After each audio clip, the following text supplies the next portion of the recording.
आपकी मदद जरूर करूंगी। आपको इस दर्द में मैं अकेला नहीं छोड़ूंगी जीजा। और हो सके तो आपको इस दर्द से बाहर निकालने की पूरी कोशिश करूंगी मैं।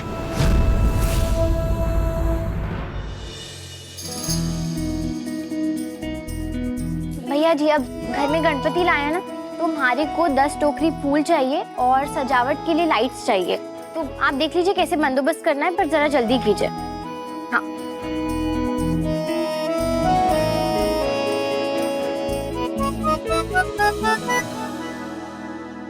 अभी अभी तो थारी शादी हुई है घेवर बिंदरी। अगर इतनी सेवा तो कुंदन की करे तो थारे तो वारे न्यारे हो जाए। कुंदन थारे को अपनी पलकों पर बिठा कर रखे। हाँ बिंदरी, क्या हुआ? दोनों का कोई झगड़ा हुआ क्या? नानी साहब, हमारे को ना कुंवर के बारे में ही बात करनी थी। हाँ, कुंदन ने थारे को कुछ बोला क्या? कुछ बोलते ही तो नहीं है वो नानी साहब।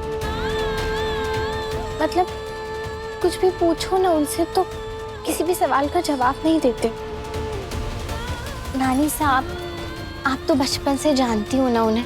आपको तो पता होगा कि आखिर कुंवर सा की जिंदगी में ऐसा क्या हुआ था जो आज भी उनके मन में जहर बन के बैठा हुआ है। नानी साहब, कुंवर सा ने ना आज तक हमारे और गन्नू के लिए बहुत कुछ किया है। सिर्फ हम दोनों के लिए वो पूरी दुनिया से लड़ बैठे। पर अब हमारी बारी है नानी साहब, हमारे को उनके लिए कुछ करना है। पर उनकी मदद कैसे करूं मैं? हमारे को कोई रास्ता नहीं नजर आ रहा। बिंदनी, कुंदन का कहना है कि तुम दोनों ब्याह से पहले ही एक दूसरे को जानते थे, और मैं नहीं जानती कि ये जान पहचान किस हद तक थी। शायद बहुत गहरी नहीं थी, वरना तुम जान पाती कि कुंदन कितना हंसमुख और जिंदा दिल इंसान था। हवेली की जान हुआ करता था।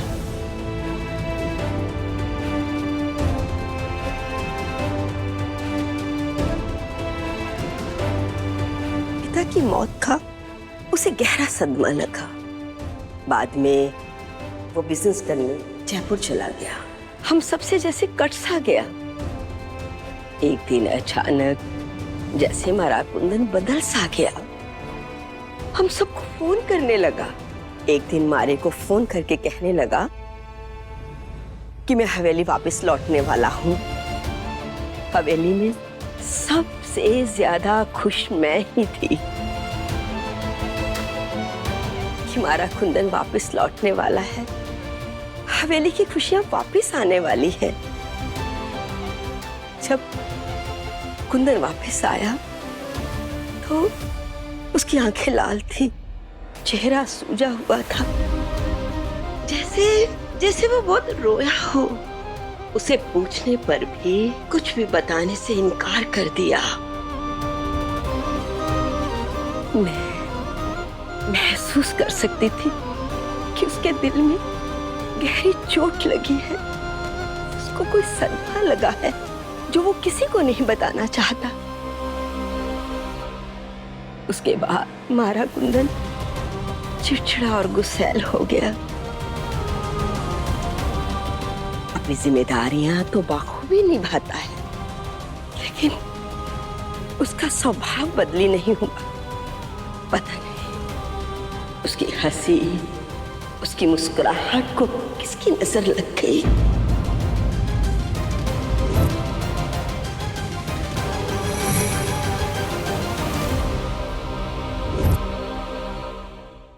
घेवर बिंदु, थारे को मारी सौगंध, हमारे बीच जो भी बात हुई है तो कुंदन को कभी ना बताएगी। नानी साहब, मैं किसी को कुछ नहीं बताऊंगी, पर मैं आपसे वादा करती हूँ कि मैं कुंवर सा की मुस्कुराहट को ना वापस लेकर आऊंगी।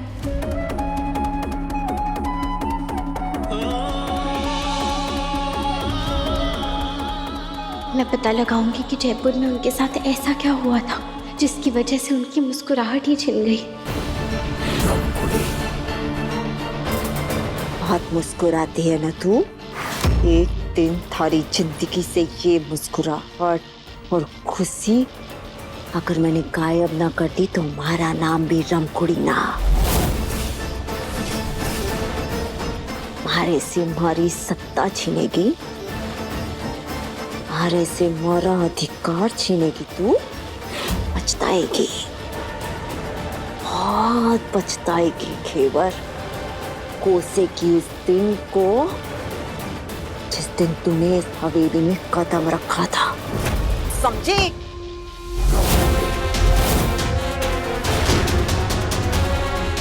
ये घर, ये परिवार, ये हवेली, ये सब मारी है, मारी यानी कि रमकुड़ी की।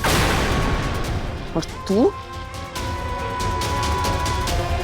तुम्हारे से मारा कुछ ना छीन पाएगी, कुछ ना छीन पाएगी।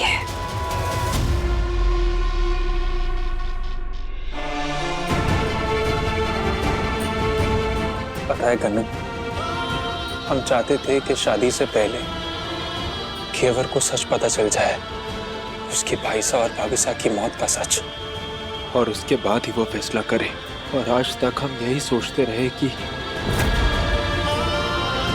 उसने वो लेटर पढ़ लिया और सच जानने के बाद भी हमें माफ कर दिया। लेकिन आज हमें पता चला कि उसने वो लेटर कभी पढ़ा ही नहीं था। आज भी वो सच नहीं जानती। लेकिन अब हमने तय कर लिया है, हम उसे सच बता देंगे। लेटर में लिख के नहीं बल्कि आमने सामने बताएंगे। पर कन्नू, बस एक बात का डर है,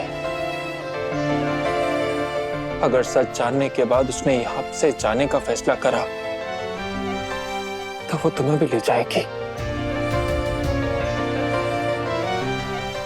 हम तुमसे अलग हो जाएंगे।